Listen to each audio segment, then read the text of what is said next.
noite, gente. O quintal, aqui no quintal, depois de um tenebroso inverno, lá dentro, com chuvas e frios. Estamos hoje aqui fora, inaugurando o segundo semestre, primeira vez aqui, né? Tá todos lá dentro. Bom, para quem não conhece, o Quintal Amêndola é um espaço diverso, que acolhe muitos temas, muitos debates, muitos amores e paixões. Né? E a gente traz pessoas para debater temas da atualidade. Então, o Ali, a gente se conheceu num curso da Márcia Tiburi, que a gente estava falando, né? Corajosa, guerreira, está lá no Rio, se candidatando a governadora. A gente achou meio louca, mas... né? Ariana, ela é Ariana? Ariana, a Márcia Tiburi. Pois é, a Márcia Tiburi foi a primeira a abrir o quintal, inclusive, foi a primeira, né, noite dela, uma noite muito fria, aqui fora, mas muito fria. E o Alisson a gente conheceu que a gente fez um curso juntos. E daí a gente está ensaiando um evento dele, que ele programou todo faz tempo. Bom, e deu certo hoje, daí você se apresenta, porque você fez a curadoria inteira do projeto. E continua igual, a gente com contribuição voluntária, a caixinha fica lá e os eventos estão aí. Quem não tiver com o nome inscrito, não escreveu, pode deixar o e-mail para a gente colocar no e-mail. Daí a gente tem página no Facebook Quintal Amêndola, Insta Quintal Amêndola, YouTube, tudo gravadinho para ali. Então a gente pode assistir e divulgar os eventos aí para todo mundo. Então, com a palavra. Obrigada pela presença de todos. Boa noite para vocês. Obrigada por vocês terem vindo também. É isso? Gel, Mayra, obrigada. Apresentei porque eu deixei para ele. É isso. Primeiramente, boa noite. Primeiramente para Temer, né? Você acha que... Pode. Depois, Marielle presente. Terceiro, Matheus é presente também. Sempre bom lembrar. A minha voz está muito ruim hoje porque eu estou muito resfriado, então eu também queria pedir desculpa de antemão por isso. E, bom, meu nome é Alisson Prando, eu sou pesquisador pelo CNPq com as temáticas de gênero, sexualidade e feminismo. Sou blogueiro também, lá no meu blog eu já entrevistei, sei lá, mais de 200 artistas, de Caetano Veloso até Pablo Vittar, de Charli XCX, até Kimbra, até Scissor Sisters, Silva, toda essa galera da nova MPB tem lá registrado. Entre depois. E... Disco Punisher. Só vou botar no Google. Sou estudante de filosofia também, com ênfase em filosofia feminista. E aí a gente criou juntos esse projeto, que é um projeto bastante contra-hegemônico, porque a gente forja com que as teorias saiam dos vídeos, dos videoclipes. Então a gente vai, a brincadeira, que é séria, é essa. A gente vai assistir alguns clipes da cultura pop e a gente vai ver o que tem de política, o que tem de filosofia feminista dentro desses conteúdos. Você quer se apresentar?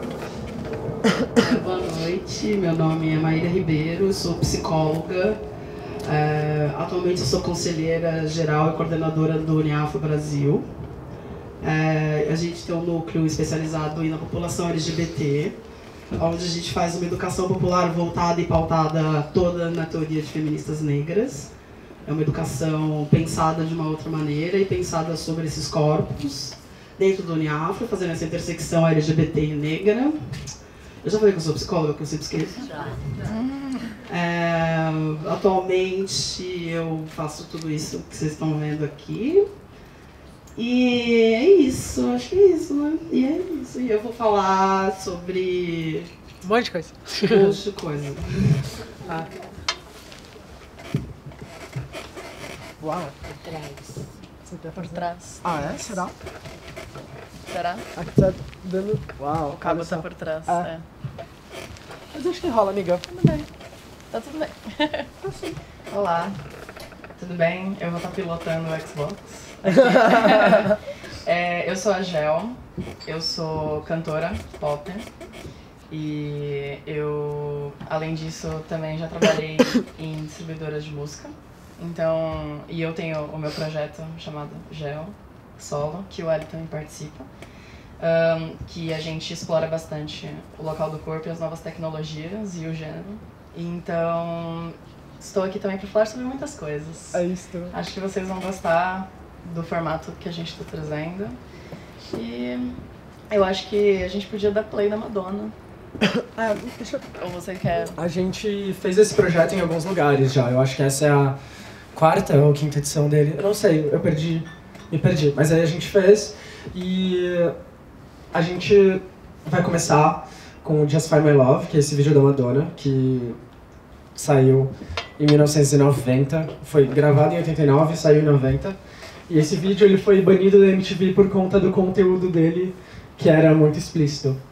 E, bom, vamos ver o vídeo e depois a gente comenta, faz os comentários. A gente vê o volume e a gente comenta em cima do vídeo. Pode ser, pode ser. Publicidade, né, gente? Credo.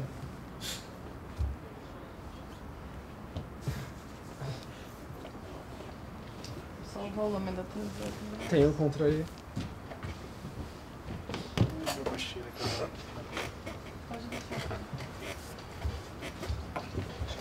Dá pra aumentar um pouquinho, né?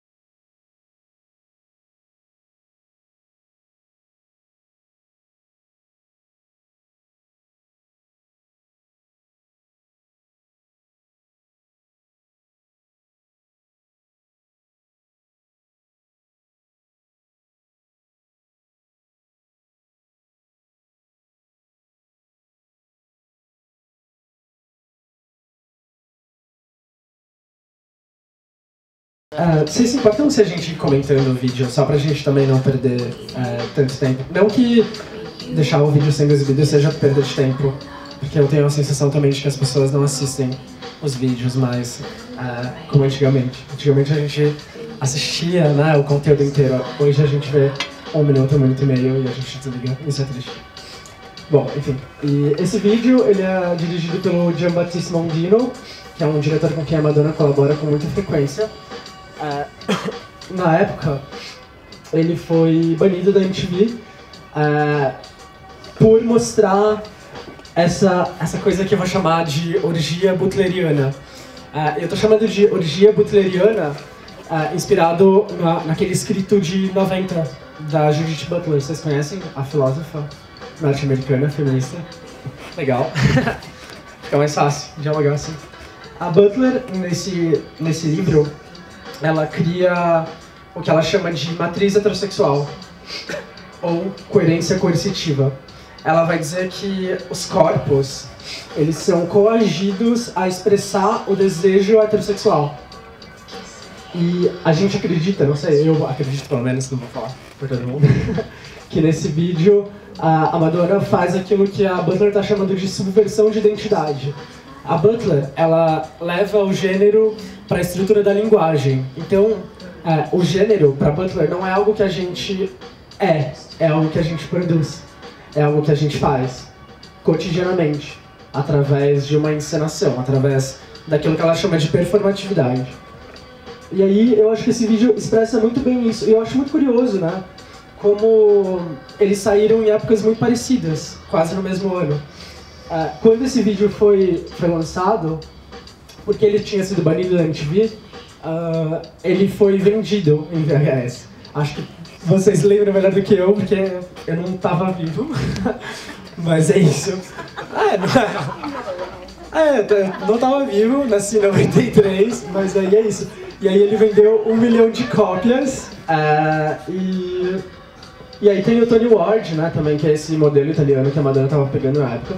Inclusive, nesse ano ela está fazendo 60 anos, ela acabou de fazer. Então, celebremos a Madonna, porque... Exato.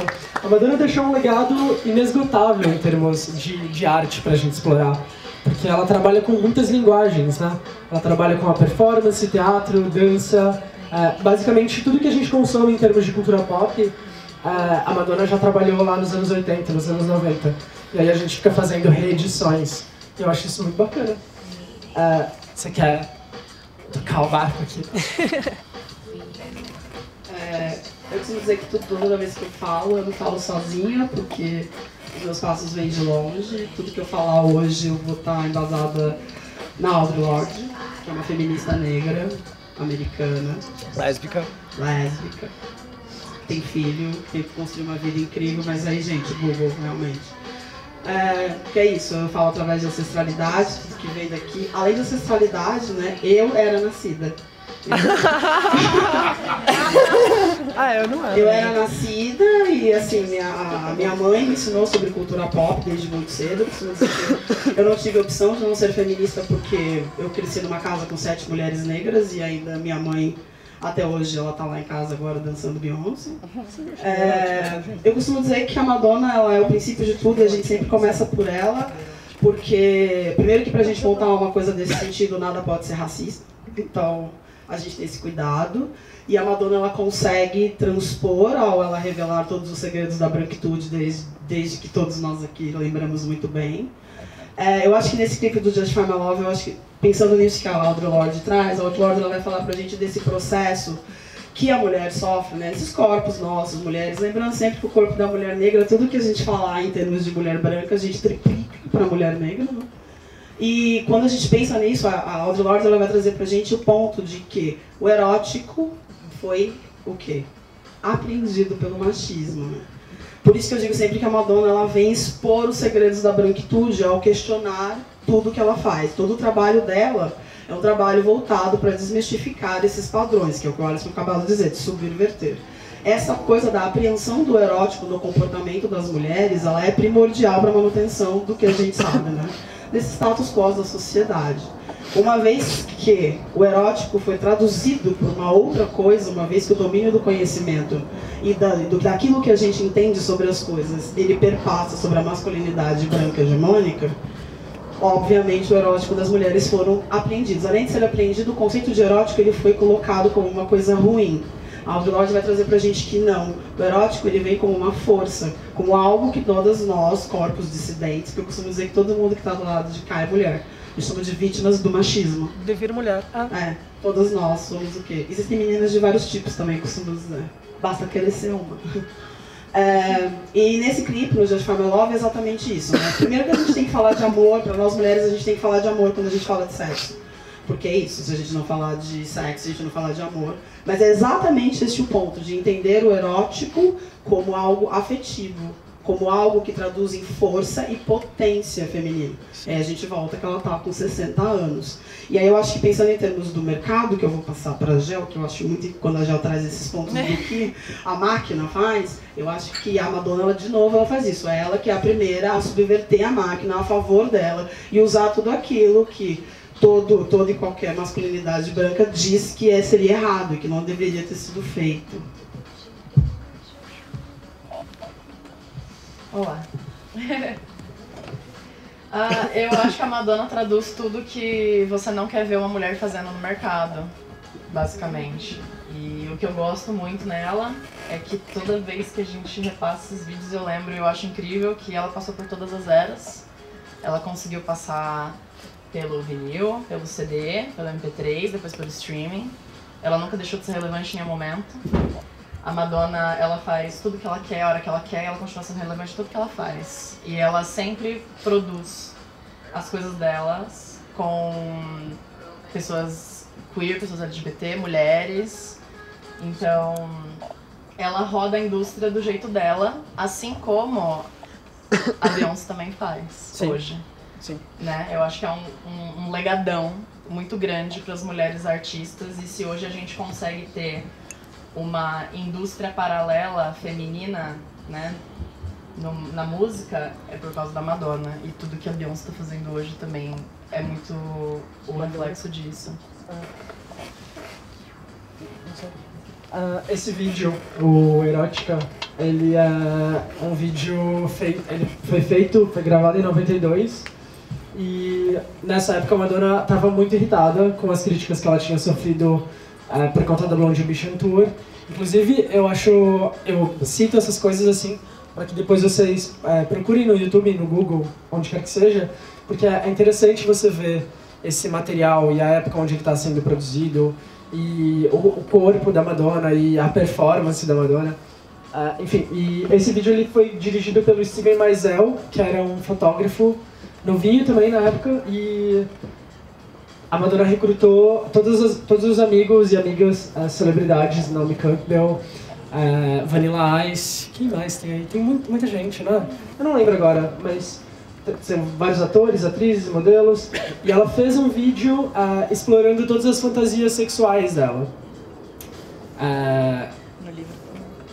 No Sexbook também. Na verdade, esse vídeo, o Erótica, ele é resultado dos bastidores do Sexbook, que é esse livro de coffee table book, assim, bonitão. Hoje em dia você não encontra ele pra comprar. Se você encontrar, vai ser um que foi impresso na época. E, sei lá, você deve pagar 3, 4 mil dólares. Enfim. E aí, nessa época, ela sofreu ainda mais críticas por conta do machismo. A gente vai exibir um trecho de um jornalista conversando com a Madonna sobre o Sexbook e vocês vão entender qual é que era o groove de opressão que ela estava sofrendo e mesmo assim bancando tudo aquilo, como ela sempre fez, como ela continua fazendo. Procura Madonna machismo, o que você acha? Uhum.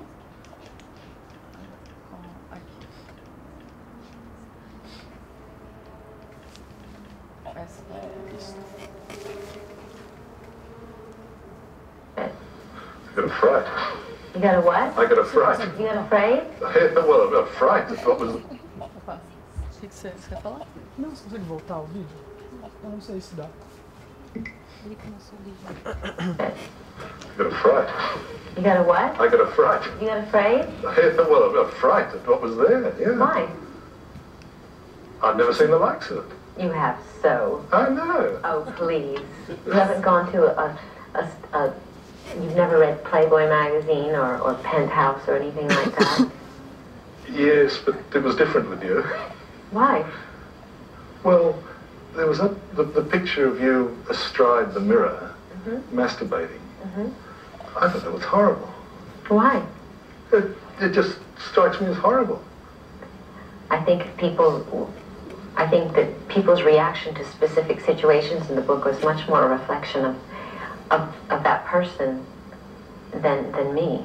I mean, you were scared by that picture. What does that mean? Are you frightened of a woman that can turn herself on? Are you frightened of a woman who is not afraid to look at her genitals in the mirror? Does that frighten you? A little bit, yes, that's right. Why? Oh, I don't know why. I want to hear about you, not me. I'm happy to talk about me, okay. but why? I'd rather talk about you. Ela é muito leonina, na real, muito essa mulher. Pois é, e aí eu acredito que seja sobre isso, sabe? Eu acompanho a Madonna tem um tempo. E eu acho que uma das maiores lições que a gente pode tirar da trajetória dela é como ela ensina pra gente a se sentir confortável embaixo das nossas próprias peles, sabe? Com as nossas fantasias, com os nossos medos, os nossos desejos. Eu acho que a Madonna tá sempre dialogando com tudo isso.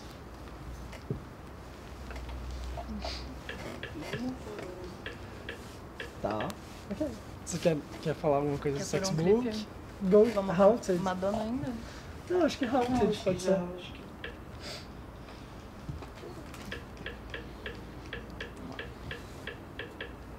É um processo. Sim, é. Um devirzinho.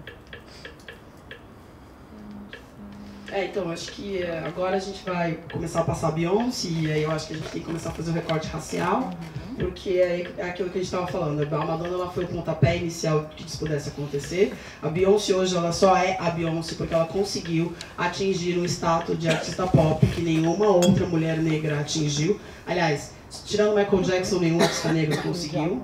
A Nina Simone tentou, e eu acho que todo mundo aqui lembra o que aconteceu com a Nina Simone quando ela tentou ir pro mainstream e para tentar fazer sucesso e ainda por cima falar da questão racial. Acho que a música pop ela sempre foi muito separada daquilo que seja uma luta social.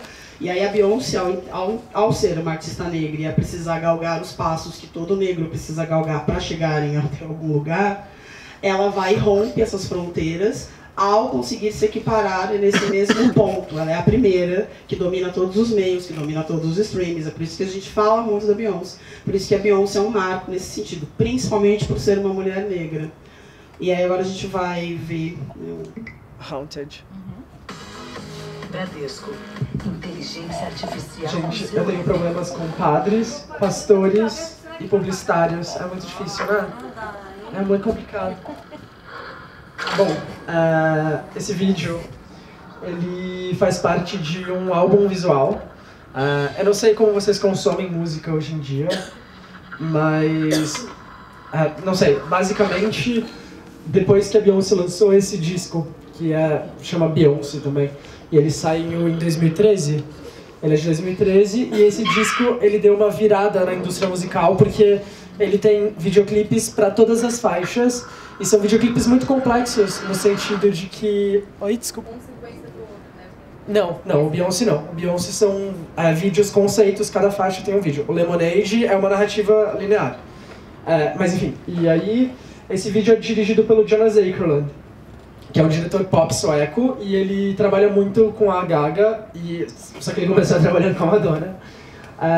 E ele tem essa estética que é bem creepy, bem freaky, bom, a gente pode ver um pouco também, pra sacar qual é. E aí vocês vão perceber os impactos de Just Find My Love e a reedição que ela fez desse vídeo.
Deixa eu passar.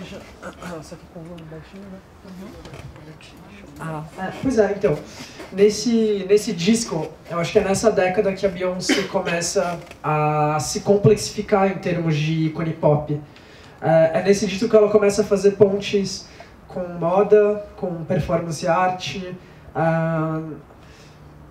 Que outras linguagens você acha que ela usa também, Maíra? Que são linguagens... Bom, e é o disco que faz essa virada da indústria, justamente, né? Da criação de um álbum visual, assim. Depois, logo em seguida, ela lança o Lemonade. Quem aí já viu o Lemonade? Levanta a mão. Ok. Gente, vocês precisam ver o Lemonade. O Lemonade é uma bíblia do feminismo negro. É um disco visual, onde a Beyoncé toca em temas muito espinhosos. No Lemonade que tem Formation. Vocês já viram Formation ou não? Também. O Formation é um vídeo onde a Beyoncé trata de violência policial contra negros. Nos Estados Unidos tem um número muito... Acho que tão grande quanto o nosso, né? Não dá pra também dizer que é só lá, porque aqui a coisa tá muito feia também. E... pois é. Você quer adicionar coisas? Eu acho que o ponto todo da Beyoncé chegar nesse ponto da carreira e precisar fazer um álbum onde ela se justifique através de aspectos, né? Porque anteriormente a isso a carreira dela, ela estava voltada toda justamente para o público negro, como assim é, né? A indústria musical americana. Acho que aqui também às vezes, né? A gente pensa... assim. O Beyoncé ele foi o primeiro álbum conceito, que é esse que... Por que ele existiu? Porque chegou num ponto em que a indústria estava saturada, né, de singles, e só singles, e aí ela quis fazer algo em que a gente não consumisse simplesmente uma única música, e sim o álbum inteiro e tudo aquilo que ela se propunha. Para depois lançar o Lemonade. O Beyoncé é de 2013, então ele traz primeiro um conceito daquilo que para onde ela se mostra como artista, para depois ela poder vir e questionar as questões raciais, quando ela começa a fazer isso no Formation. Quando ela fala no Lemonade, né? Com o Formation, né? Porque pra mim fica Formation Tour. Vejam a Tour, eu acho que a Tour ela é mais então forte. Será o quanto, né? Eu acho mais forte do que o Lemonade em si. E eu acho que isso é uma bíblia, eu acho que do feminismo negro, não só para por isso que eu digo que como o feminismo negro ele abarca todos aqueles corpos que são dissidentes, é algo que é interessante perceber essas nuances de contar um relato de um outro lugar de fala diferente daqueles que a gente está acostumado e principalmente relatadores e certas perspectivas da relação do corpo e da relação com a sociedade, com o marido e com tudo mais dentro do Lemonade. Que a relação das mulheres negras com o mundo ela é diferente. E é nesse sentido, por exemplo, que no Haunted, eu sempre gosto, assim, no Justify My Love, a Madonna, por ser uma mulher branca, a sexualidade ela é muito mais leve, né? Quando você olha nos quartos, a coisa não precisa estar mistificada. A música da Beyoncé chama Haunted. Assombrado, né? Porque é exatamente isso. A sexualidade para a mulher negra, ela é muito complexa, uma vez que, né, mulher negra nunca foi um corpo, todas as mulheres negras foram vítimas de estupro durante a escravidão. Então a sexualidade da mulher negra, ela vai sempre passar por processos de assombramento.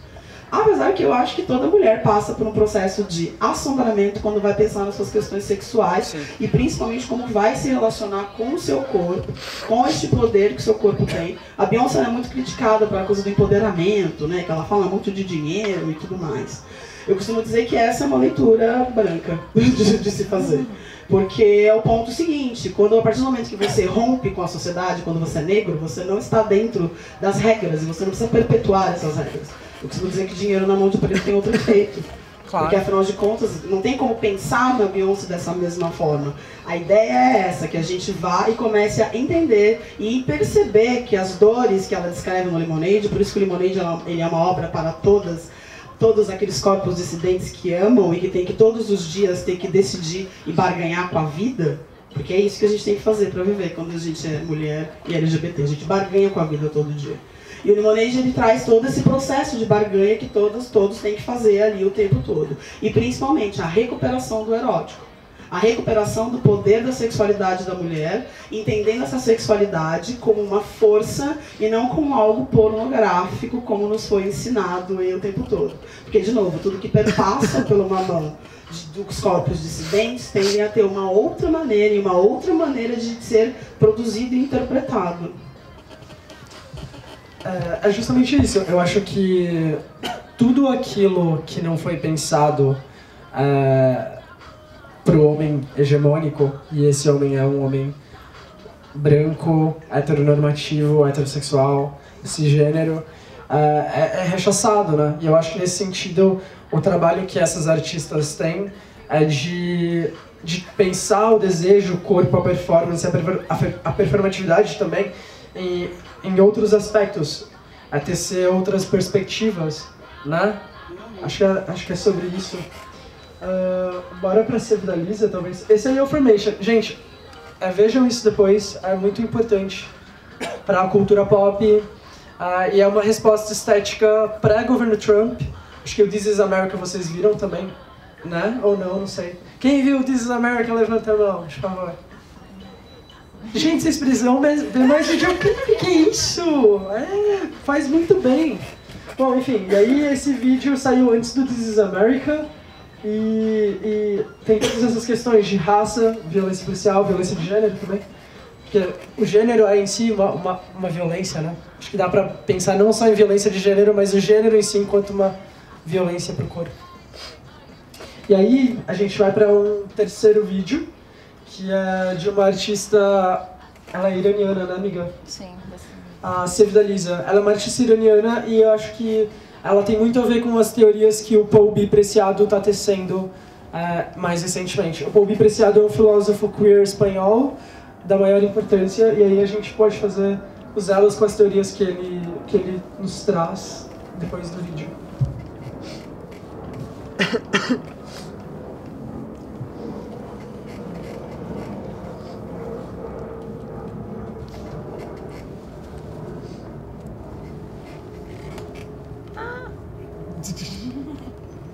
Calma.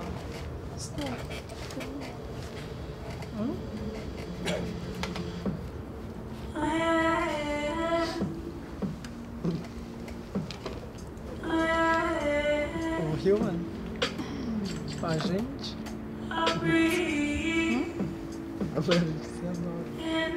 É muito bom.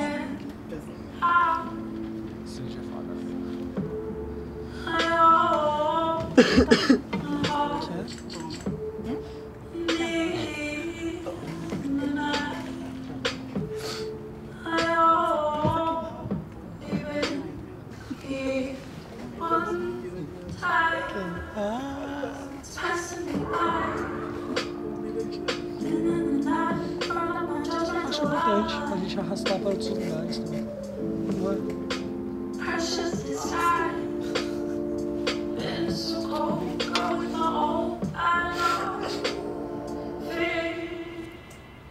I am flesh, bones, I am skin, soul, I am human,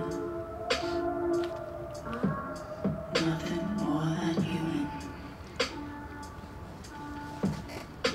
I am sweat, blood, I am veins, scars.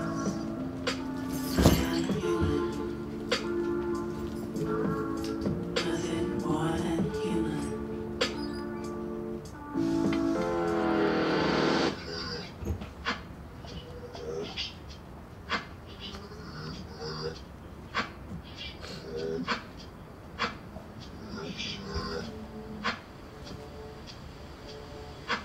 I am human.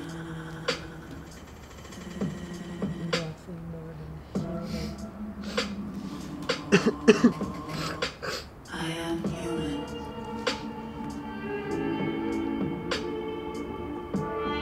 Human.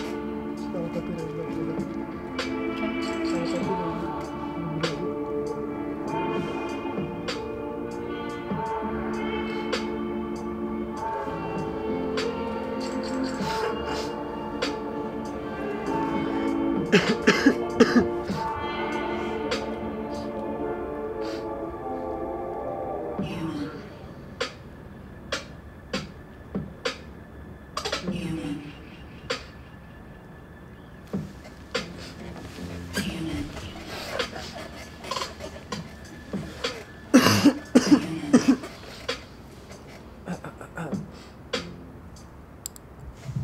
Vocês já tinham visto esse vídeo? Não. Ah, você é legal. Mas não, vocês gostaram? Bom, né? É demais. Posso fazer uma pergunta que eu achei engraçada? Porque, assim, Pode, eu só posso fazer a clivagem e aí a gente já vai abrir, porque é o último vídeo. não, tudo bem. Eu gosto de usar esse vídeo para pensar num texto do Preciado, que acho que é um texto curtinho, porque o Preciado ele escreve para alguns jornais também na França. E esse texto chama O Feminismo Não é um Humanismo. E nesse texto, o Preciado está recuperando as teorias aristotélicas, né? O Aristóteles, no livro lá na Política, ele... Gente, isso é muito engraçado, aliás. É engraçado e triste, né? Tragicômico, na verdade. Ele cria 2 tipos de vida. Para Aristóteles, a vida se divide em 2. A vida bios e a vida zoé. A vida bios é a vida da racionalidade. A vida do homem, a vida do guerreiro, a vida do político, do filósofo. E a vida zoé é uma vida que pertence. Propriedade privada, tá? Vamos grifar assim, bem isso. Essa vida pertence à vida bios. E é a vida dos escravos, dos animais e das mulheres. Difícil, né? Quando a gente para pensar que a gente não tem direitos como aborto, por exemplo, pega lá a política do Aristóteles. A gente não tem o direito sobre o nosso próprio corpo. A gente, enquanto mulher, LGBT, a nossa cognição está toda moldada a partir de uma visão heterocêntrica e branca e europeia. E aí eu acho que, através do audiovisual, a gente pode mudar um pouco esses espectros, ou pensar em novas políticas, em novas visualidades.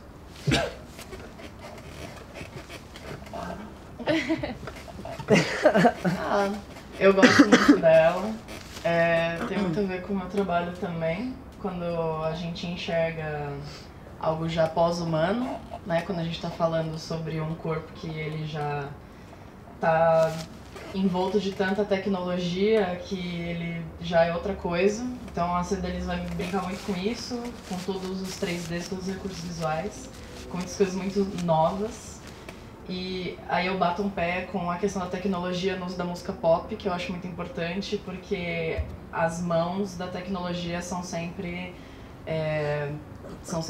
brancas, né? Os moldes das tecnologias são brancos. E como é que a gente faz pra gente trazer as tecnologias para essas pessoas, entendeu? Quando a gente vê artistas, mulheres, negros, LGBT usando essas tecnologias, são visões muito diferentes, são produtos muito diferentes, e é até o que a Maíra falou sobre a Beyoncé, né? Toda a visão dela é diferente por ela ser uma mulher negra, todo o uso da tecnologia que ela vai fazer é diferente também. Então tem muitas coisas que são tidas como estranhas, são tidas como outras, né? E essa coisa da animalização também é muito forte. Ela aparecer como meio animal no clipe também. O fato dela ser, né, iraniana tem muito a ver com isso. O fato dela ter um corpo gigante porque ela era jogadora de basquete. Também é um corpo duro, é um corpo que não é feito para ser um corpo pop, não é feito para ser um corpo vendável, não é um corpo desejável, né? Não é algo que você deseja, então não é algo que se venda como música pop. Mas pode falar, manda ver. Tem uma noção também do Preciado que tem sido muito importante para mim. O livro tá por aí, eu não sei onde tá. Mas esse ano a N-1, que é uma editora muito boa, eles lançaram um livro chamado Texto Junkie, que é um livro onde o Preciado tá falando sobre o processo de intoxicação voluntária. Que o Preciado começa a tomar testosterona, e aí ele usa a expressão hackeamento de gênero, que é quando você subverte o processo identitário e passa a acoplar outros códigos semióticos técnicos no seu corpo. E eu acho que a Sevdalisa, Bjork, Madonna, Beyoncé, elas são um exemplo disso, assim, de uma identidade, de um processo artístico que não está pronto. É sempre um processo, é sempre um dever. E você quer tecer outros comentários, Mai? Acho que Eu lembrei de uma feminista negra, a Patricia Hill Collins. Sim. Que ela fala sobre o outro, né? O outsider within. E eu sempre penso quando a gente chega na Cedalisa, porque a gente já falou, né, do corpo negro, e aí a gente vem para esse corpo que é iraniano, uma jogadora de basquete, ou seja, o outro do outro do outro, né? A Patricia Hill Collins vai dizer que a mulher negra, ela é 2 vezes o outro, porque o que se entende de humano é o corpo do homem, então quando você é mulher você é o outro, e quando você é negra você é o outro do outro. Quando você é mulher iraniana, né, no contexto que a gente sabe muito bem, porque quando fala Irã, todo mundo pensa em alguma coisa, todo mundo. É o primeiro momento psicóloga, Irã, pau, que vem na cabeça. A gente pensa que então ela é o outro do outro do outro, e ainda por cima foi inventado um monte de coisa pra gente pensar sobre o outro que é o dela. Que eu costumo dizer que é exatamente esse o ponto. Se a gente ainda não resolveu a questão da escravidão e da questão racial, você imagina esses novos corpos, né, que estão chegando aí. E sim. que tem toda uma outra fabulação, pra gente falar do Achille. Achille Mbembe, exato. Outra fabulação ainda criada, você já ouviu falar do Achille Mbembe, o filósofo camaronês, negro. Ele fala da fabulação, que a branquitude ela conta uma grande fabulação para poder manter o status quo daquilo que ela precisa controlar. Eu super entendo, gente. Imagina controlar uma galera, dá um trampo, se inventa umas histórias, né? Faz sentido. E aí, pensando nisso, a fabulação criada em cima disso ainda é pior ainda, ou seja, tem os 3 momentos, né? E eu acho que todos nós aqui, né, principalmente isso aqui, nós disso aqui, a gente vive isso todo dia, né? De ter que enfrentar o olhar do outro, que quando olha pra gente tem que não se ver, né? Muito momento psicóloga, processão, vamos brincar? Não que eu brinque mais com Freud, já abandonei todos eles, eu faço psicologia feminista e negra agora. Abandonei, não dá, né, gente? Não dá, né? Eles falam, não, umas coisas boas, assim, eu amo ciência, psicologia é uma ciência linda, entendeu? Mas ela pode ser reeditada. Não, tem que ser, se ela não for reeditada, ela não funciona, principalmente assim, enfim, vamos ficar... Eu acho. E eu acho que é isso. É muito complicado você ser o outro do outro do outro, né? Então você nunca... Porque a gente sempre vai olhar pro outro buscando procurar a gente. Identificação projetiva maciça, lembra? Freud, vamos lá. A gente olha pro outro se procurando, e quando a gente não vê o outro, quando a gente não se vê, a gente acha o outro estranho. É daí que vem racismo, LGBTfobia e todas as outras questões todas que a gente já tem falado. Só para finalizar esse ciclo e depois a gente abrir para as perguntas, esse livro também foi editado nesse ano aqui no Brasil e chama A Crítica da Razão Negra, e é de um filósofo negro camaronês chamado Achille Mbembe. Procurem depois. Tem uma série de conceitos muito importantes para a gente pensar a branquitude. E é urgente, né? Eleições estão por aí. Vamos abrir para as perguntas, pode ser? Acho que sim. Vocês querem perguntar coisa, gente? Tá muito ruim, tá chato. Você falou do espanhol? Você falou que ia falar? Perdão? Você falou que tinha um filósofo espanhol? O Preciado. Sim, são 2 textos que eu uso bastante. O texto de Yankee. Ele tem 3 textos que eu gosto muito, muito mesmo. O texto de Yankee e o feminismo não é o humanismo, o feminismo é um animalismo. E aí dá pra pensar num feminismo que inclua os direitos dos animais também.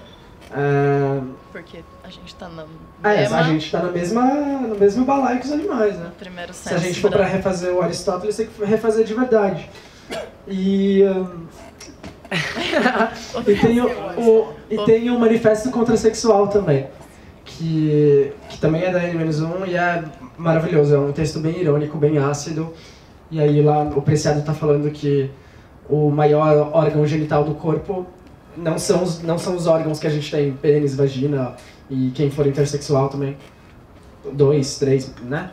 Ele tá falando que o maior órgão sexual é a pele. Então é um livro também bastante importante, o Manifesto. Mas não é sobre isso. Perguntas. Alguém tem uma pergunta? Gostaria de... Colocações, perguntas. Pode falar. Acho que não vai. Não vai chegar, aí? Pode falar. Tá. Você falou do Irã. Eu não entendi muito bem o que você quer dizer do Irã, se lá, o que se sofre lá, que você deixou... Não, eu quis dizer assim, tipo, quando a gente pensa, fala a palavra Irã, todo mundo tem um imaginário sobre o Irã. Todo mundo tem uma ideia, assim, quando a gente fala a palavra Irã. Dá um... E é sobre o imaginário. O imaginário de cada um sobre o Irã. Porque a realidade lá é bem diferente. Exato. A realidade ela é complexa porque ela vai depender de cada indivíduo que está por lá. Não. Eu visitei e é uma outra... Exato. Sim, mas disse que era o outro do outro do outro. Sim, mas você compreende que você só pode contar a sua própria versão e não a versão total. É só isso que eu tô dizendo. É isso. Você quer? Alguém tem perguntas? Por favor, conversem com a gente. Ciborgues também precisam de interação humana. Eu queria fazer 2 perguntas, pode? Emendar uma na outra? Inúmeras. Não tem nada a ver uma coisa com a outra. Por favor. A primeira concordo plenamente com essa questão da Beyoncé e tal, ela realmente atingiu. E o fato dela ter atingido este patamar, se vocês atribuem isso a uma questão de época onde a gente vive, no sentido de que outras que flertaram com isso não chegaram no mesmo ponto. Por exemplo, Diana Ross ou a Tina Turner, que foi um pouco mais ousada em termos de ser mulher e ser negra. Vocês atribuem esse período tecnológico que dá mais voz para você poder trabalhar essa... Eu resumiria na América do Obama. Tem isso também. Isso é bem simbólico. Mas a gente tem que pensar que a questão racial, os negros andam tudo junto. Todo mundo que é de diáspora vive junto. Então, o processo de sucesso da Beyoncé, ele depende de todas essas pessoas, e principalmente, se a gente for mais atual, dos anos 90, quando o hip hop passa a dominar, né? Tipo, todo o mercado americano da música, tirando o rock and roll do primeiro lugar da Billboard, porque começa sempre pelos caras, entendeu? Começamos pelos caras. Pra Beyoncé chegar onde ela chegou. Mas é claro que teve que passar por todas essas pessoas antes. Porque a gente tem que entrar em questões raciais mais profundas, porque é isso. O caminho a ser trilhado por um artista negro, ele é mais difícil. Só a gente lembrar que o Michael Jackson ficou até branco. Ele é um caminho mais difícil mesmo. E aí sim, eu acho que o fato de você ter um governo do Obama e todas as iniciativas, o fato de você ter atualmente, a gente está vivendo os 25 anos de igualdade e da luta do negro, porque tudo que está acontecendo racialmente não é por acaso, não é porque a gente acordou um dia e decidiu, foi a ONU lá, 25 anos. Então tudo isso sim, politicamente, tudo isso faz com que sim, tenha favorecido ela lançar isso nesse período. Posso? Eu estava lendo um texto mais cedo sobre isso, inclusive, sobre essa coisa de dar voz, sabe? Que é... As pessoas dissidentes sempre tiveram voz.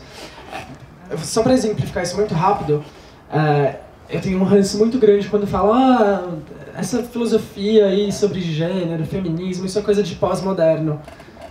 Como se a minha existência ou a existência de qualquer pessoa queer, qualquer pessoa LGBTQIA tivesse sido inventada por agora. Cara, não, Madame Satã do começo da década, sabe? Anos 20, lá no Rio. E já tava sofrendo pra caramba. Então, existia gay no cangaço, existia gay na era vitoriana. A gente sempre existiu, a gente sempre esteve aqui. A questão é que agora a gente está arrombando todas as portas e por isso a gente está sendo ouvido. Mas não é um processo fácil.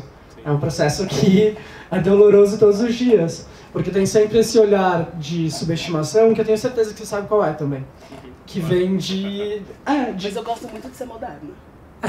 Eu amo! Ser moderno é tudo. Meu Deus, você não vai ser moderno. Ser moderno claro, é tudo. sim, não, mas... Eu adoro ser moderno. Mas você entende isso, sabe? Eu entendo. Rola muito isso, assim, isso é coisa de pós-moderno. Eu acho que domina. Quando a gente pensa também, tem feministas negras, a Bell Hooks, ela fala da apropriação da gramática. Né? E como a linguagem, ela também é do jeito. Eu costumo dizer que para as pessoas, eu falo uma língua que dificilmente as pessoas entendem, porque eu falo preto LGBT, eu não falo mais outra língua.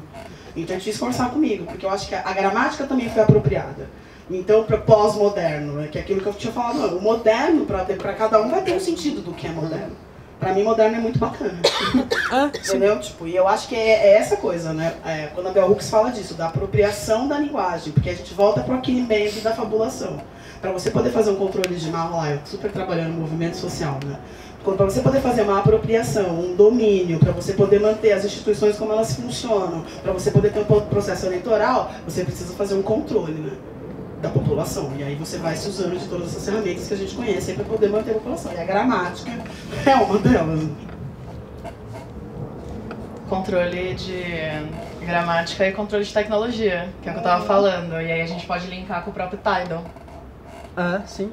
Porque a Beyoncé não precisa de mais nada pra estar no alcance de todo mundo. Ela faz a própria indústria dela, né? Ela tá se apropriando ali, então eu acho que é a mesma coisa. É isso. Eu queria dar esse ponto porque eu acho importante. O Tidal é um marco bem grande, assim.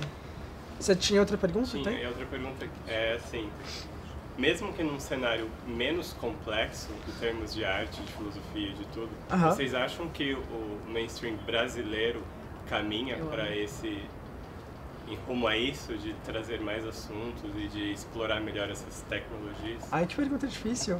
Mas eu gosto dessa pergunta. Eu acho que sim. Eu acho que tá rolando aqui a Linda Quebrada, né? Eu acho que... a Linda Quebrada tava na Globo já, né? A Linda Quebrada na Globo, Rincon Sapiência na Fátima. A gente tem... não é? No Encontro, então. Eu acho que a gente tem muitos artistas que estão caminhando pro mainstream. Eu acho que o mainstream precisa deles mais do que eles precisam do mainstream hoje. Sim. Né? Sim. Eu acho que eles não precisam mais de gravadoras. Ninguém precisa mais, na verdade, de gravadoras. O mainstream precisa deles, porque as pautas agora são outras, né? Os modernos, por isso que eu amo ser moderna, é isso que a gente quer.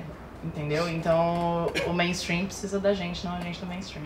Eu bato o pé com isso também. Então, a minha pesquisa que eu faço pelo CNPq é sobre essa cena que eu tô chamando de MP Bicha. Eu acho que o maior ícone do pop brasileiro hoje em dia é a Pabllo Vittar.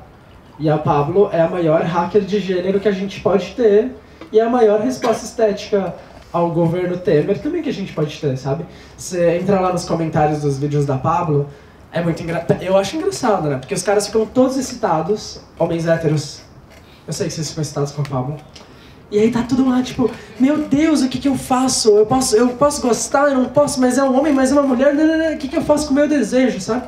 Nesse sentido, eu acho que a MP Bicha com Johnny Hooker, Letrux, a Ila, Maria Beraldo, a Lineker, a Linda Quebrada. Eu acho que tem uma cena muito rica que está desconstruindo os códigos de gênero vigentes que a gente tinha até hoje de manhã, sabe? Eu acho que esse jogo estético ainda pode dar bom. Sim, as Bahias da Cozinha Mineira também. E são todas pessoas que circulam muito, né? Fazendo muitos shows, eu gosto disso também. Eu, como preta brasileira desde que eu nasci aqui nesse país, entendeu? Gosto muito dele. Gosto muito desse país. Esse país é ótimo. Eu acredito que tudo que a gente puder produzir aqui enquanto brasileiro vai ser muito bacana. O dia que o brasileiro entender que é brasileiro. Parar de querer ser europeu. Vamos começar daí. E eu acho que assim, o negro brasileiro já esteve na TV antes. Ralando o tchan, meu amor. Acontece... E eles estavam, foi muito preto brasileiro aí. A gente tem toda uma cena baiana de negro aí, o samba, o pagode, mas tudo foi feito como o quê? Música ruim, música que não presta, música que não podemos gostar. Agora tá fazendo com o funk. O funk é sensacional, essa mistura que a gente fez dessa junção. E eu gosto muito do negro brasileiro. O negro brasileiro na periferia, ele pegou tudo que ele ouviu do negro americano e deixou muito melhor, porque a gente tem o samba, a gente tem tambor. O negro americano não teve tambor, eles foram proibidos de ter tambor. Eles têm voz. A gente ficou com tudo aqui. Bom, a gente tem escola de samba, que é a maior produção que a gente pode juntar aí, que foi feita brasileira, dessa união de branco, preto, todo brasileiro, tudo junto, que é uma coisa super brasileira. E que eu acho que é isso, aqui no Brasil, a gente vai chegar e vai, porque a gente sempre chega. A gente está há muitos anos pondo negro na TV, de alguma forma, mas sempre pejorativa. Porque aí eu acho que é o complexo de vira-lata brasileiro.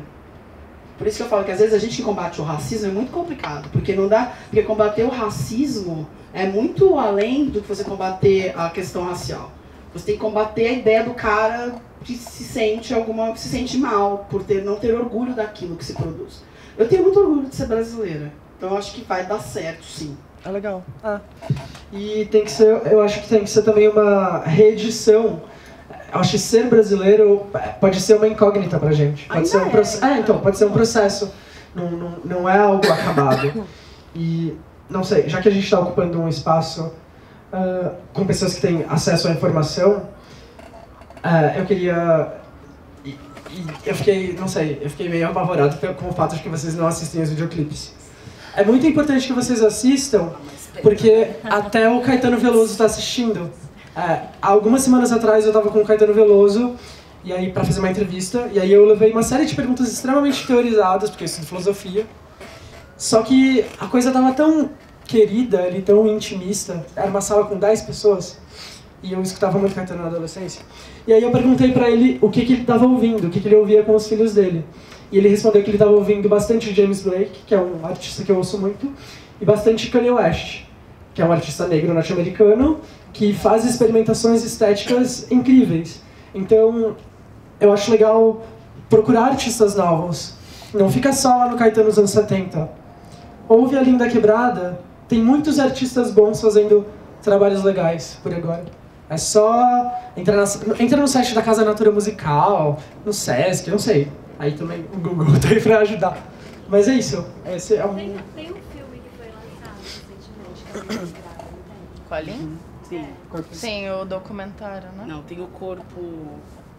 Bicho travesti, não é? Corpo elétrico. E aí tem o bicho travesti e o bicho travesti, né? E o corpo elétrico. Ah, sim, o corpo elétrico, verdade. Temos mais perguntas, minha gente? Eu não sei se eu consigo alguma. Tenho acompanhado um pouco as publicações do Preciado. Ok. E como que vocês que estão por dentro, mas eu não estou por dentro, assim, vendo muito essa questão de gênero. Mas você é mulher, você tá total por dentro. Não, eu tô por dentro, sim. Eu não estou muito atualizada. Própria nesse questão. sentido do movimento. Entendi, tá, ok. Do movimento cultural, como que tá pegando isso. Eu tô com uma pequena leiga, assim, só passeando, circulando. Ok, tá. Eu queria saber se vocês sentem, eu sei que as coisas acontecem muito em espaços micros, né? Se vocês sentem que essa coisa de estar dentro da cultura pode ter uma aceitação e vir um movimento mais forte para derrubar um pouco essa questão da nossa necessidade que existe hoje de ficar classificando o gênero. Ah, é isso, é aquilo, é aquele outro, mas entrar mais dentro de um conceito do Preciado, assim, de entender a pessoa enquanto desejo, enquanto pele, enquanto não necessariamente o órgão sexual ou a escolha, porque ficou tal com tal pessoa, vai ser classificado daquela maneira, entendeu? Mas um movimento que vai transgredir um pouco isso. Vocês entendem que está chegando um pouco disso?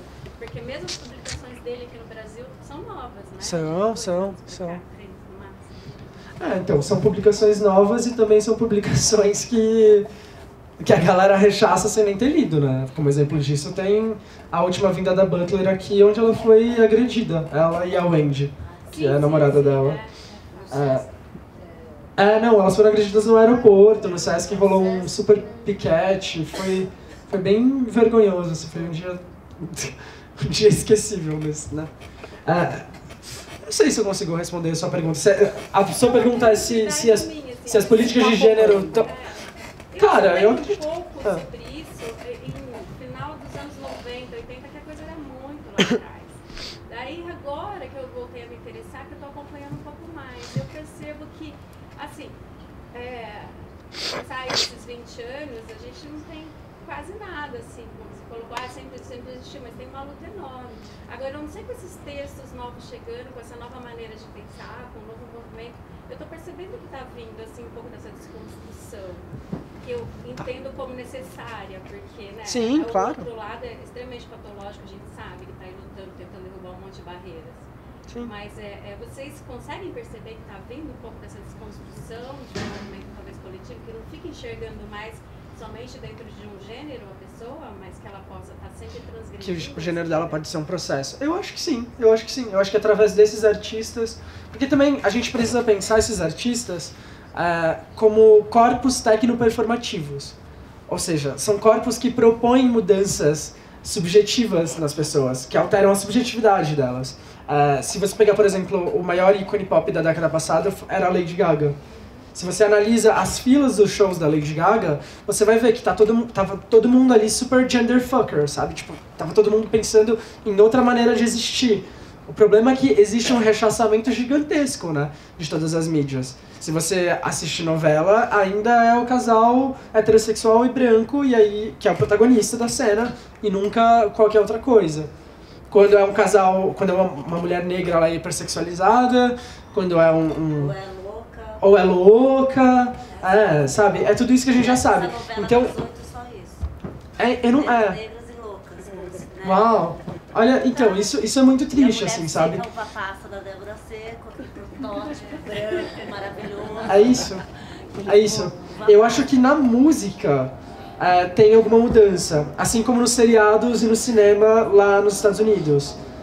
Acho que aqui no Brasil a desconstrução está vindo da cena musical, assim, e desses textos que estão sendo publicados. Tem uma cena que eu não sei trechinhos desse filme novo, não sei, documentário, que é da linha, não sei, que ela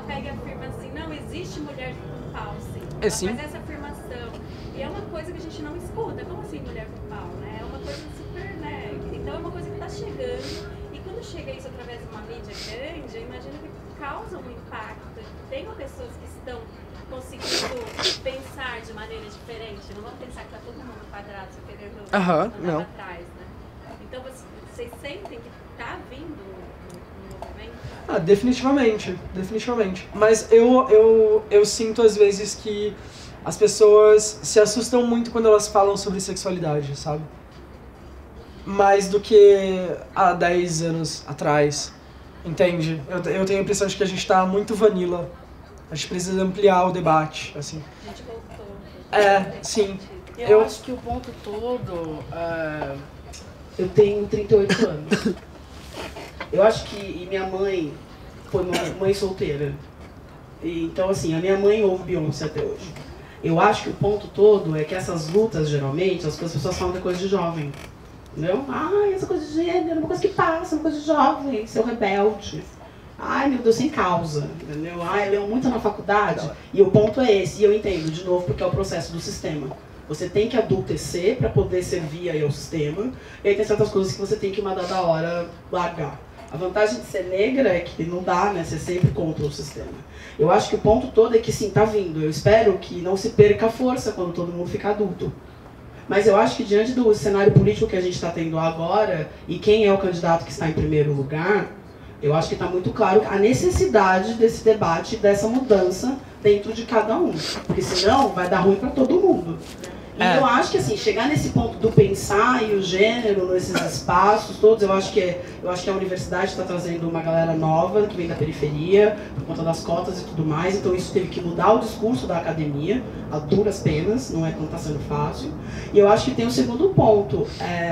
Eu sou negra e ainda hoje os espaços de branquitude ainda é complicado a minha existência. Então eu fico pensando aqui, entendeu? Imagina a minha amiga trans vai ter dificuldade de estar ali. E não tem outra maneira de mudar a maneira de aceitar isso. Pô, o gênero, a pele, se você não conviver. Então, assim, se você não tem uma amiga preta, você não tem uma amiga gay, você não tem uma amiga trans, se você não tem convívio com essas pessoas, você só lê delas, não vai mudar nada, entendeu? E é isso que eu tô dizendo. Eu ainda tô aqui, ó, tenho 38 anos, minha família toda tá muito bem, vovô advogado, entendeu? E até hoje os espaços de branquitude, eu não tenho muitos amigos que sejam brancos hegemônicos. Os que eu tenho, inclusive, eu sei que são maravilhosos. Então eu fico pensando, quando é que essa pessoa trans, a minha amiga trans lá, vai conseguir estar nesses espaços e trocar ideia de igual para igual? Porque aí fica a história de novo do outro. E aí a gente volta para quê? Bolsonaro em primeiro lugar. Perguntas, indagações? Tem uma pergunta. Legal, gente jovem falando, fico tão feliz. Obrigada, hein? Não é isso. É porque no seminário da Butler, ela inverteu as posições. Os professores queriam perguntar e ela tipo falava, não é pra perguntar nada, deixa os estudantes perguntarem. Eu acho que é uma questão de estratégia. A academia enche. Então, sabe? É nesse sentido, eu juro. Porque a academia fala pra você é maravilhosa. E não vive na prática. Por favor. Na verdade é uma dúvida, porque eu bem por fora dessa coisa dessa variedade de gênero. E aí eu queria saber como é que funciona, porque eu acho que o lugar de fala virou uma coisa muito delicada. E que eu acho que tem que ser muito respeitada. E aí eu queria saber como é que funciona, por exemplo, no caso do feminismo. Como é que funciona o lugar de fala dentro dessa variedade de gêneros e talvez gente que acredita que não deve existir gênero. Como é que funciona isso? Porque o feminismo tá aí porque ele existe, porque existe o machismo também. Então... tem que respeitar a tabelinha. Calma lá, qual é a pergunta? Essa é a questão. Como é que, tipo, existe... Eu não sei dizer, é que eu imagino que, assim, sei lá, eu vejo um homem, eu vejo... Se você trata de ele ou ela? Porque você tem a coisa de, tipo... A questão do gênero e da identidade, como você trata? Por exemplo, a Lineker é homem, só que a gente fala a Lineker, é isso que quer dizer? Ela é travesti, ela não é homem, Mas na questão de, tipo, como é que ela se diz, por exemplo, feminista. o que ela pode ser, mas é a questão de, tipo, é uma dúvida mesmo, eu posso estar falando muito grossa, mas pode ser, tá andando imagina. na rua, e por eu ser uma mulher, eu morro de medo de andar na rua, e pra mim isso é uma questão muito forte. Eu também, eu morro de medo de andar na rua. Mas, tipo, como é que isso funciona? Nossa senhora. Tipo, você tomar um protagonismo de uma luta aqui, sabe? Sim. Essa é a minha questão, é tipo... Você tá falando que feminismo parte do ponto de que você tem um gênero, porque o gênero é feminino, é isso? Então, assim... Tem um gênero e ao mesmo tempo dizendo que não tem. Então, assim, você luta por uma coisa que... Não, a gente não tá dizendo que... Calma lá, vamos então pegar os pontos aí nos is. Não, eu não sei se a gente não tá dizendo que não existe gênero. A Butler, Preciado, todos esses teóricos e teóricas queer que são maravilhosos, não estão dizendo que não existe gênero, não é isso. Eles estão dizendo que o gênero parte de uma linguagem. E de uma linguagem que é coercitiva e que se acopla nos corpos. Por exemplo, você. Antes mesmo de você nascer, o discurso da medicina, através de provavelmente um homem branco, foi lá, viu a barriga da sua mamãe, viu uma vagina lá. E aí ele já predestinou o seu corpo. Esse corpo aqui que tem uma vagina vai ter que ser mulher, vai ter de ser heterossexual e bonita, simpática, sexy. Exato, entende? Andar na rua rebolando por falar baixo, falar baixo. Usar salto, usar muita maquiagem. Entende? Então, eu acho que ter medo esses... também vem no pacote, assim, ter medo também. Temer, E eu acho que nesse sentido, dá pra gente tratar o gênero como uma forma de violência mesmo. Por isso que eu tava dizendo mais cedo. Não é mais só violência de gênero, é o gênero em si enquanto uma violência. Então se trata de politizar a biologia. Depois do Foucault, que é um teórico da maior importância para as teorias feministas, a biologia passa a ser um discurso. Ela não é mais uma norma. Então eu acho que vem daí, sabe? E eu acho que existem também muitos feminismos. E os feminismos, eles são um processo. A gente vai se descobrindo dentro dos feminismos. Existem feministas lésbicas que não querem dialogar com homens gays. Existem feministas negras que não dialogam com feministas brancas. Existem feministas interseccionais que dialogam com todo mundo. Então, eu acho que também vale a pena a gente se perguntar qual é o nosso processo de subjetivação através das teorias feministas. E sempre voltar para os textos e para o rolê. Lê lá o texto, vai tomar uma catuaba na rua, vê as travestis ali, conversa. Eu acho que é sobre isso, né? Não sei, pelo menos o meu processo tem a ver com isso, sabe?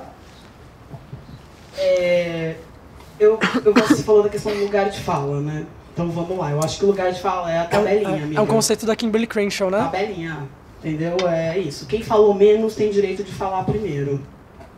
Eu também acho interessante o que você falou do medo, porque eu acho que, assim, eu entendo o que você está dizendo da questão do feminismo.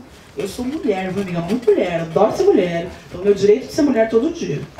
Eu acho que é isso. Você questionar o gênero te dá direito de escolher como você vai performar o seu gênero. Porque eu sou mulher negra. Se eu for cair nas marcações que me mandaram fazer, querida, não vou fazer. Porque eu acho que o feminismo, ele vem aqui dizer o contrário. Feminismo é sobre liberdade, principalmente feminismo negro, é sobre assim, seja você. Subversão, né? É sobre ser você, sobre pegar, entender aí qual é essa regra da sociedade, principalmente nós mulheres, ó. Pega a regra da sociedade, entende como é que ela funciona e escolhe o caminho que você vai trilhar. Eu entendo o que você está dizendo. Para mim, essas divisões todas que ele explicou, para mim, faz o quê? Fica fazendo um monte de divisão que não é necessária. Até porque a gente não pode esquecer que essas pessoas, momento psicóloga de novo, essas pessoas que estão escrevendo sobre isso, essas feministas negras, o Preciado, a Butler, são todas pessoas que passam por isso todos os dias. Sim. Então, é a hora que a gente tem que pegar tudo isso que a gente está lendo e de novo, porque a gente tem que prestar atenção sempre. Nenhuma teoria vai ser garantida. Não, Porque ainda a gente está usando um processo que não é pra gente. E o medo a gente continua tendo. Eu entendo que você falou do medo, porque a gente tem medo sim, a gente é mulher, a gente tem medo, a gente tem que ficar o tempo inteiro prestando atenção nas coisas. Eu não tenho tanto, porque eu sou preta desse tamanho, amiga, foi uma alternativa que eu criei, entendeu? Ninguém tem tanto medo. Porque eu acho que é isso, e é você aprender a sociedade como ela é, entender essas teorias, principalmente para nós mulheres, porque ainda a gente tem as questões todas. E eu entendo isso que eu tô falando, porque o nosso corpo é muito mais marcado sim, principalmente quando a gente é mulher, é heterossexual e cis. Nosso corpo é mais marcado porque a gente tem que engravidar, a gente tem que uma série de coisas aí, que sim a gente quer.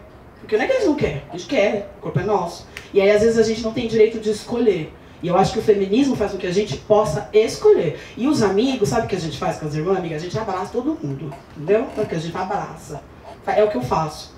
Abraça, porque imagina que sim, a Lineker e esses corpos que vão transitar o gênero, eles passam por certas dores que são muito diferentes das nossas. E que nesse momento, principalmente sendo corpos que prioritariamente foram marcados para ser homens, você imagina o que é ser marcado para ser homem, amiga? Pensa comigo, tá? E aí, tipo, eu costumo dizer que eu não vou falar sobre o quanto o machismo causa problema para os detentores de pênis, porque não é meu lugar de fala. Não é meu lugar de fala. Mas assim, é isso, vamos abraçar. Porque nós, mulheres, temos sim a vantagem, lá como ele falou da vida bio, a gente ficou junto. Mulher, a gente tem uma conexão, vocês sabem, a gente tem uma coisa aí de garota, deve ser uma menstruação, gente, não sei, deve ser. A gente tem uma coisa que a gente se junta, a gente se harmoniza, a gente tem umas certas facilidades de habilidades e de lidar com as afetividades, que nesse momento é a hora da gente acolher toda essa galera. Que eu acho que é a melhor coisa que a gente pode fazer, porque o feminismo é sobre amor, principalmente o feminismo negro, é sobre amor incondicional. Acho que é isso que a gente tem que pensar. E não precisa ter medo, amiga. Arranja uns amigos gatos pra andar com você, amiga. Você é gata, presta atenção. Amiga, cria estratégia. Trancar em casa, deixa. Cria estratégia. Não, pelo amor de Deus, tô tão linda, pelo amor de Deus, passeia. Mas arranja uns amigos gatos pra andar com você. Assim. Gays. Ande com gays. Melhor, amiga. Bonitos e sem compromisso. Temos mais perguntas, indagações, comentários? Eu vou tentar fazer uma pergunta, uma coisa que me interessa muito. Legal. Que assim, mesmo vendo os vídeos, né, essa coisa teve um manifesto do Cyborg, né, Antropologia de Cyborg. A questão Cyborg. da tecnologia e da expressão técnica, entendeu? Sabe? Porque vocês mesmos colocam que é uma expressão, né, que vem com a mídia, né, então é um corpo híbrido, né, sim. que não é um corpo do passado, um corpo contemporâneo, né, a palavra contemporâneo eu gosto muito mais, que tem essas tensões técnicas e a linguagem passa desses hardwares, né? Porque a mídia e tem, né, tem técnica e tem linguagem, né? Então eu queria saber assim, será que é só desconstrução ou é a construção desse corpo híbrido e de um erotismo híbrido, né, que passa por aqueles fios do corpo, né, que a gente vê também, e pelas mídias, pela maneira de circular também a imaginação sobre o erotismo.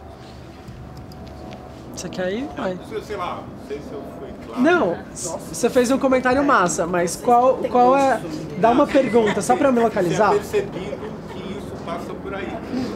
Então, enquanto você estava falando, eu lembrei daquele conceito do Derrida, falogocentrismo, sabe? Que é o conceito onde ele está pensando que as lógicas são produzidas através do masculinismo. E eu lembro que na última fala que a gente teve, que foi na USP, rolou isso também, assim. Eu penso que é uma tarefa das pessoas brancas pensarem sobre o seu racismo, pensarem nas tecnologias e nas linguagens racistas que elas podem importar. É a tarefa das pessoas cisgêneras pensarem na sua cisgeneridade e nesse local de marcação de privilégio. Entende? Eu penso que as pessoas heterossexuais precisam pensar na sua sexualidade, porque a heterossexualidade, como diz o Preciado, ela não é uma orientação sexual, ela é um regime político. Não é à toa que aqui no Brasil, a cada 17... Ontem, eu tô pesquisando isso também, né? Ontem, um menino de 9 anos cometeu suicídio porque ele chegou na escola e ele disse que ele era gay. E aí eu não posso... eu não posso nem imaginar o que esse menino deve ter ouvido. Aliás, imagina porque eu já ouvi isso quando eu era criança. Então, e aí a gente tem esses candidatos muito malucos que parecem... Coitado do cachorro, né? Mas parece um cachorro bravo, perdeu um cachorro. E falando, ideologia de gênero. Gente, não, sabe? O que a gente tá tentando construir é um mundo mais plural. Um mundo onde o seu desejo, o seu corpo seja mais livre. Onde você não precisa ser coagido para agir ou desejar X ou Y, sabe? Para sair da binariedade também, que é algo que marca muito o pensamento ocidental. Vida bis, vida zoé, homem, mulher, natural, cultural. Porque é algo que não faz sentido. É algo que é muito mais complexo. O Foucault já escreveu sobre isso há tanto tempo, né? Eu não sei como a gente ainda tá aí. E isso que você falou agora que eu entendi, eu não tinha entendido. De novo, né? A gente é brasileiro, a gente anda de biquíni na praia, entendeu?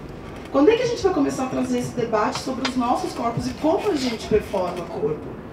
Como a gente vive aqui, né? A gente toma sol, a gente tem outra maneira, o nosso corpo funciona de uma outra maneira, logo a gente pensa de uma outra maneira, e aí a gente tá vendo, a gente tá aqui citando o tempo todo. Eu claro que assim, quando eu cito feminista negra é bom, porque tudo que elas falam, a Sueli Carneiro aqui no Brasil fala também. Mas é muito complexo, porque você percebe, a gente tá sempre embasando ali nos caras, e pô, fofos, entendeu? Sim. Só que a gente criou um negoção aqui em 500 e poucos anos. E tá na hora da gente olhar pra esse negoção aí que a gente criou, aí que deve sair. Eu acredito que vai só sair coisa muito interessante, inclusive teórica. Eu acho que não precisa acabar com a academia. Mas eu acho que a gente precisa pensar nisso. Tipo o corpo. Aqui no Brasil não faz sentido a gente pensar o corpo da maneira que o europeu pensa o corpo. Praia. Pra periferia. Praia de praia, entendeu? Não sei se a gente respondeu também. Eu não sei. Eu também não sei se eu perguntei. Não sei. Porque foi muito difícil. Foi muito difícil. É isso. Mas é isso. Até o próprio Derrida, que até onde eu sei é um teórico heterossexual, ele estava pensando no próprio desejo, na própria construção da lógica dele, né? Tem mais alguém? Eu queria tanto te ouvir. Você tem uma pergunta? Você está com uma carinha de quem? Na verdade, eu não tenho pergunta. Quando eu vi ela falando, eu lembrei que na escola, a minha filha deve ter a idade dela, mais ou menos. Ok. Quando eles chamaram para falar sobre isso, assim, que pra gente aqui, eu tenho 50, vou fazer 55 anos. Legal. Então eu vivi a época da Madonna, com toda a revolução sexual. Ok. De repente um encaretamento total, assim, que parece que está com vontade de sair, mas de repente a gente vê que não é bem isso, diante das pesquisas, aí vamos falar de política, né? Das pesquisas da política, a gente percebe que o encaretamento está muito forte. Sim. Eu acho que a gente está fazendo aquela curva para baixo ainda. Eu nunca imaginei que depois de 80 a gente fosse passar por umas coisas que a gente está passando hoje. Quem como adolescente viveu a década de 80 nem consegue entender o que está acontecendo hoje, gente. É doido, né? É assim, é alguma coisa absurda, porque é um encaretamento que é inacreditável. Mas ao mesmo tempo está abrindo espaço para um monte de coisas que eu nem tinha noção da existência. Eu sou da época do tem gay, tem bicha, tem lésbica, tem homem e tem mulher. Acabou. Ok. De vez em quando aparecia uma transexual. Bom, aí de vez em quando eu acho. A gente foi chamada na escola, assim, foi chamada para uma reunião, foi super bacana. E eles explicando que os 200 gêneros que hoje em dia tem, e que eu achei muito positivo a escola abrir espaço para mostrar que sexo é uma coisa. E como você expressa a sexualidade, expressa o seu eu, não tem nada a ver com gosto de xoxota ou gosto de pênis, né? É outra coisa. Sim. Isso, uma coisa é sexo, outra coisa é sexualidade. Eu acho que isso a gente ganhou. Pode ser? Porque Pode até ser? dentro da escola está se discutindo essas coisas. Impensável. Apesar do cartãozinho do Bolsonaro dizendo que não tem nada a ver, que é bobagem, tem muita escola e muitos lugares pensando em abrir espaço. Na hora que, por exemplo, a escola que minha filha estava estudando, põe um banheiro a gênero X, porque houve uma necessidade e houve também um monte de tumulto dentro da escola, como vão criar esse banheiro, que estão querendo que agora as crianças sejam essa coisa que ninguém sabe. Eu achei muito legal. Legal. E não é a única escola, tem outras fazendo isso. Eu espero que isso também vá para escolas estaduais também, né? Públicas e não só particulares. Sim. E esse que é a grande pena, porque, de novo, o outro do outro, né? Então o pobre.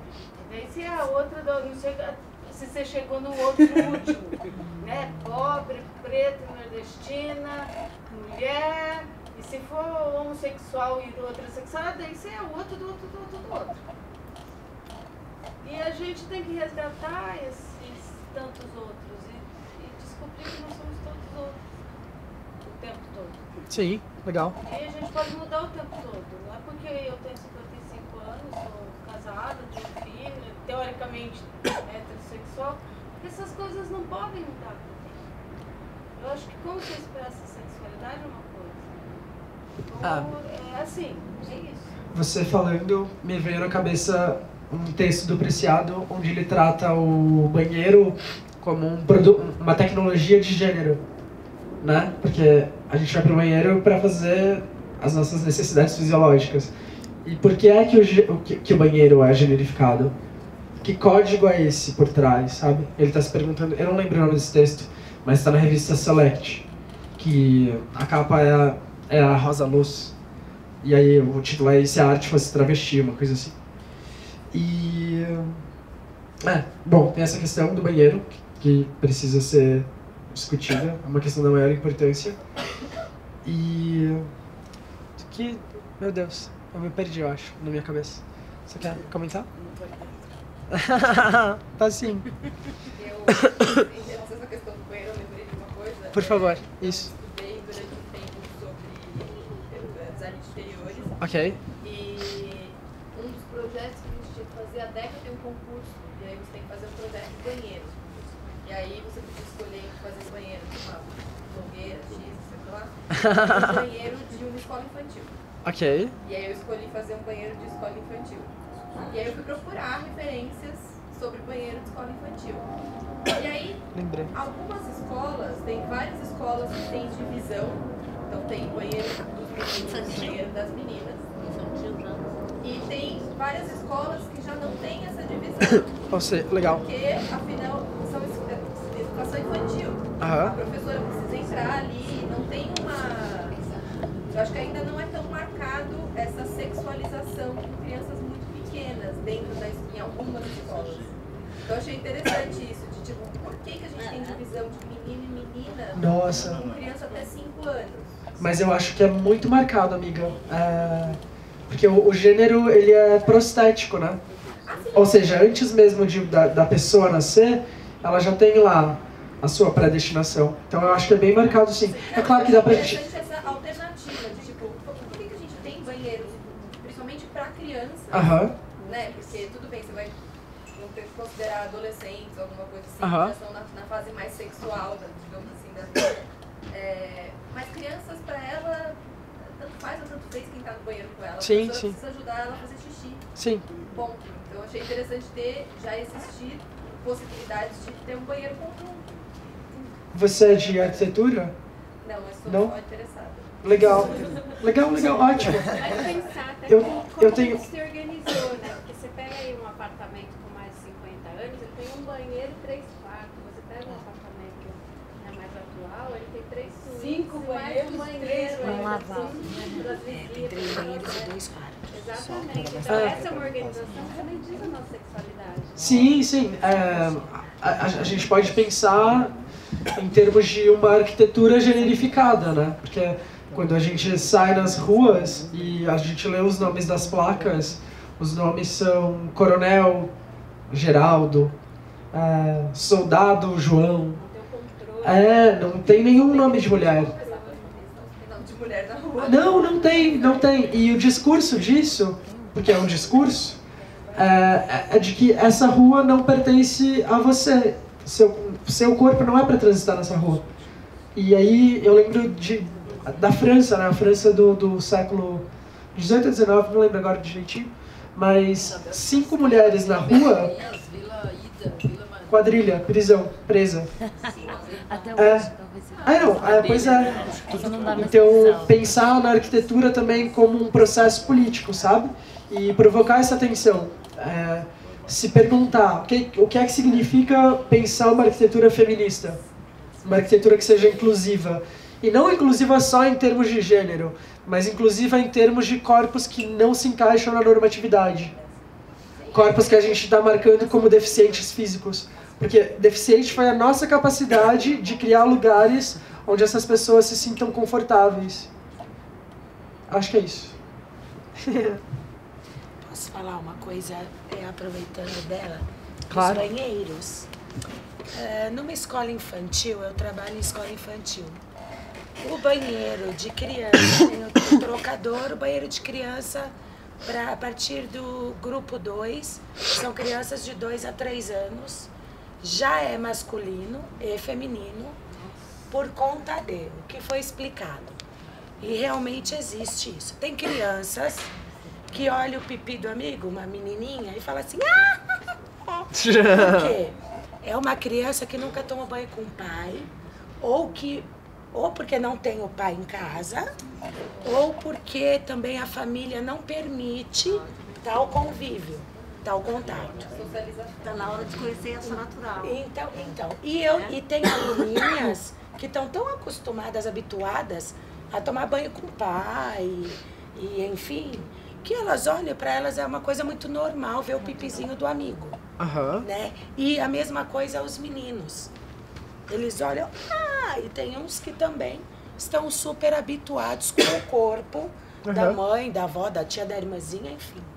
Então isso eles colocaram muito pra gente, que não levar criança, então não entra menino no banheiro de menina, isso a partir de 2 aninhos. Que pra gente, que tá acostumado com outra vivência, a gente fala, como aceitar essa situação? Só que a criança vem do quê? Da casa, da educação dos pais, de quem está educando, né? A gente ainda não tem isso de ter um banheiro. Agora, até 1 aninho, que a maioria ainda usa fralda, e eles estão saindo da fralda, então tem lá 2, 3 privadinhas no trocador, que eles ainda não têm, mas a partir dos 2, 3 aninhos, que tem essa coisa de, que a gente trata uma coisa muito normal, porque é um conhecendo o corpo do outro, né? Que os corpos não são iguais. Não é? Só que hoje em dia tem criança de 3 anos que já fala assim, ai, gorda. Assim, antigamente não. Então fala, ai, gorda, ai, olha eles mesmo, porque eles estão convivendo com isso. Em casa em algum momento, porque eles não nascem sabendo. Não. Né? Eles ouvem tudo isso e eles exteriorizam o que eles estão ouvindo. Então é esse o banheiro que eu quis pegar isso, porque eu achei muito interessante. Tem um lado até que positivo, mas tem um lado muito negativo, porque você também já está impondo para a criança. Você tem pipi, você vai ficar lá dos meninos. Exato. E você das meninas. Então isso está sendo imposto desde muito bebês. Sim. Desde o útero. Até antes. Como você então disse. Aí é por isso. Do quarto, os brinquedinhos. Sim. Mas eu acho que é isso, o contexto que você falou, porque a escola que você dá aula é municipal, né? É municipal. Né? Eu sou pedagoga numa escola municipal, então não tem isso. Então de não ensino dá. até os 4 tem anos. Muito mais em cima a ordem do banheiro. Tá errado isso. Nós não podemos trocar a criança em sala, porque é perto de... Não pode, tem que ir até o banheiro da criança. Então isso já é uma forma de erotizar os bebês, porque está Na verdade, erotizando. ele tira, né, o Está erotizando. no sentido bom, geral. Isso é muito triste, né, perante os corpinhos São tudo e tem outra coisa também nesse processo, que se a gente observar as plaquinhas de fraudários e afins, é sempre uma mulher com vestido, eu não sei de onde eles tiraram que mulheres usam vestido, trocando um bebê. Que é voltar para aquela coisa da maternidade compulsória, né? É você ordenar o corpo de uma mulher a ser sempre o corpo que vai prover o cuidado. Ai, você é mãe, né? Você precisa ser mãe, santa. Ai, mãe! De onde eles tiraram a mulher de vestido? Eles criaram a mulher de vestido. Eles criaram a mulher de vestido, eles estão disseminando. E aí tem que trocar o neném. Tudo vem de um lugar, que é isso? Ele é enorme, tem 2 vezes do meu tamanho. Eu fico assim, dá licença, eu tô entrando com o menino. Porque ele tem deficiência intelectual, tem várias coisas. Ele não consegue fazer sozinho, ele tá pra mim. Não tem jeito, quando eu tô no público é isso. As pessoas ficam assim. Roubando. Caramba! Olhando, daí percebe que ele é assim, assim, e é perigoso até as pessoas olham horrorosamente, enfim, é uma questão. Sim. Em poucos lugares tem banheiros. Banheiros feministas, Um amigo banheiros meu que... separado também, ele leva a filha pra natação e não pode entrar com a menina pra ajudar ela a se trocar, enfim. Se vocês tiverem curiosidade, usem lá o Google. A versão 2.0 da teoria queer é algo que eles estão chamando de teoria creepy. E aí tem alguns teóricos, mesmo aqui no Brasil, pensando nesses corpos que não se encaixam na heteronorma, para além da sexualidade. O Jorge Leite Júnior é um dos grandes teóricos brasileiros que pensam nessas questões. Alguém tem uma última pergunta? Legal. Só que, tipo assim, eu vou quebrar todo esse clima, porque eu queria voltar a falar da música. Manda ver. Vai lá. Manda ver. Desculpa, pega um dedinho de prosa, a gente vai. Mas tudo tem a ver, no fim das contas, tudo tá ligado. Você falou muito da questão do fator Brasil, né? Daí também tem a questão do mainstream, que ela disse, do produto. E você falou da Pablo. A Pablo, ela é por si só, ela já é uma bandeira, né? Então, ela estar ali já representa muita coisa. Mas quando eu escuto falando tudo isso e dentro do assunto do feminismo, eu não consigo não pensar na Anitta. Fazendo uma análise um pouco mais filosófica sobre, 2 pontos. Vocês acham que ela está construindo esse diálogo, mesmo que com menos complexidade? E por que a gente tem uma dificuldade muito grande em enxergar coisas muito semelhantes que a Beyoncé faz e que a Anitta faz, mas eu não consigo dar este valor para a Anitta, só para Beyoncé. Só exemplificando, podia ser qualquer outra cantora não brasileira, né? Você acha que isso atrapalha o desenvolvimento do artista brasileiro para chegar nesse tipo de assunto? Sobre a primeira pergunta, eu quero que a Maíra fale, porque ela gosta da Anitta. Eu também. Será? Você quer falar? Eu acho... Ou não? Não, mas dá, tranquilo, vamos lá. Eu acho que é isso. Primeiro eu acho que é importante ela tá lá e assim, exatamente a mesma coisa que a Beyoncé faz. O empresário dela foi lá e leu a cartilha lá de Harvard da Beyoncé, sabe? Porque a Beyoncé é uma marca, né? A gente não pode esquecer que a Beyoncé é um brand, ela não é aquele corpo. Corpo técnico performativo. E aí eles estão lá e eu acho que ela reproduziu isso. Eu acho que isso aqui é um pouquinho de Brasil e aí, e o coronelismo, ele impera. Óbvio, porque eu não posso falar da amiga, eu adoro amiga, entendeu? Então eu vou falar assim, o coronelismo impera, então ela tem uma carreira que é dirigida.